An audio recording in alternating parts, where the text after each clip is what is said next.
termine ce numéro du Pro Bosco Mweu, véritable caillou, voulais-je dire, dans la chaussure de certains dirigeants qui cherchent le départ de ces derniers arrivés à la tête de cette commission en 2017. Ah, véritable Game of Thrones, c'est une guerre d'ego, je trouve. Ce que je sais, d'après les gens qui côtoient Bosco, il dresse un portrait d'un homme digne, sincère, qui ne chancelle pas. Alors qu'il se retrouve dans un environnement mafieux. Puisqu'il faut le dire aujourd'hui que la Ligue nationale de football est incapable de publier un calendrier juste parce qu'il y a des tractations, des dessus de cartes.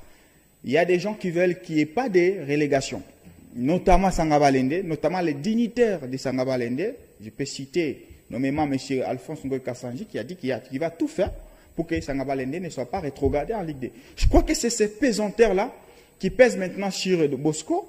Et il y a maintenant certains ou certaines personnes, certains individus qui chercheraient sa tête. Mais il y a aussi la question à se poser, est-ce que l'homme est-il à la place qu'il faut? Est-ce que c'est l'homme qu'il faut à la place qu'il faut? Quand je regarde le bilan de ces messieurs, je trouve que voilà, il est quand même assez positif. Contre vents et marées, Bosco a tenté de relever ce football, comme la saison qui vient de finir, malgré les remous et les tout, il a essayé de le faire.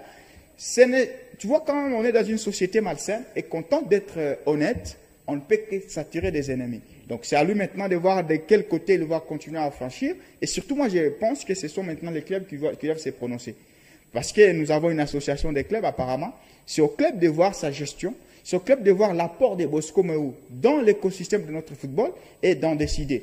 Il y a les Conors qui est axé de disant que c'est les Conors qui cherchent la tête, puisque les Conors est un tout petit peu assujetti à ces pesanteurs des individus qui cherchera à ce que des baleiniers des autres clubs ne puissent pas être rétrogradés. Mais je trouve que ça prouve encore la suffisance que nous sommes dans un football amateur, dans un football où un individu peut émettre un avis et cet avis peut être mis en considération, où on ne respecte pas les textes. Puisque si on respectait les textes, on ne devait pas avoir ces débats. Il faut se rappeler que la commission dont dirige M. Bosco est hors mandat.